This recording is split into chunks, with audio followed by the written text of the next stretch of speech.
with Maguire coming back in. You got your attacking options. The fact is, City had a midweek game, Arsenal had a big... All these little details do help. Because the one thing you would say with United's last two performances, they've certainly played with a lot of energy. They've had that look about them. It's the first time I've looked at them, because all talk during the season was United have no real distractions. But when I was watching the games, it looks like they've got loads of distractions. They weren't playing on the front foot. They weren't playing with loads of energy. But the last couple of performances, they certainly looked that way. And certainly their confidence and belief from the last performance today, even from the first few minutes, they had something about them. Again, the players go back to playing their positions. A settled team, they played the same 11 from last week. And confidence and belief in players is huge. Last week you said, Roy, it's one result. No, it's just two. one result. Yeah, no, now it's two results. Two big results. And at what point did then it become irresistible that Michael Carrick has to become a really strong part of this conversation about United's future? I think if United win every game from now till the end of the season, I still wouldn't be giving him the job. Why?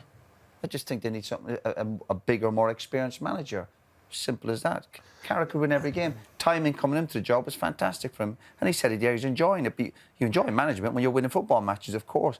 But I think the size of the club and the challenges they face over the next few years, because really, I know I've heard Jamie Carragher mentioned the last few weeks, you want a manager you feel will come in and get Man United winning league titles. Are we all going to sit here and believe Michael Carrick can get United winning league titles? Well, we've got evidence of the last 2 weeks. I know, but that's still not enough for me. If you think on the back of 2 wins he warrants the job, then that's your opinion.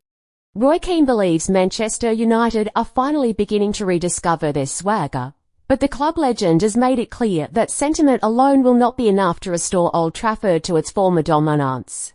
Speaking with his usual blunt honesty, Keane praised the renewed intensity and confidence in United's recent performances, noting that the players are starting to look like they understand what it truly means to wear the shirt. For Keane, the biggest positive is the change in attitude. United, he says, are no longer rolling over in big moments or shrinking when the pressure rises, something that has frustrated supporters for years. The former captain highlighted how the team now plays with more aggression, better structure, and a visible hunger that had been missing for too long. Keane pointed out that swagger is not just about flashy football, but about control, authority, and the belief that opponents fear coming to Old Trafford again. However, despite these improvements, Keane was quick to stress that progress should not be confused with completion. According to him, Manchester United are still far from the finished article, especially when it comes to leadership from the dugout. Michael Carrick has earned praise for steadying the ship and bringing a calmer atmosphere around the squad, something Keane acknowledged as important in the short term. Keane admitted that Carrick understands the club's culture, values, and expectations, having lived them during United's most successful era. Yet in Keane's eyes, understanding alone is not enough to drive United back to the very top of English and European football. The Irishman believes Old Trafford demands a manager with a bigger presence, someone with an elite pedigree who can command instant respect across the dressing room and the league. Keane argued that United's history requires a figure capable of setting ruthless standards and making difficult decisions without hesitation.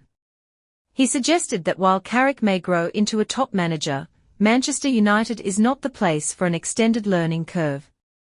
For Keane, the club's rebuilding phase has already gone on too long, and patience is wearing thin among supporters who crave trophies, not transition.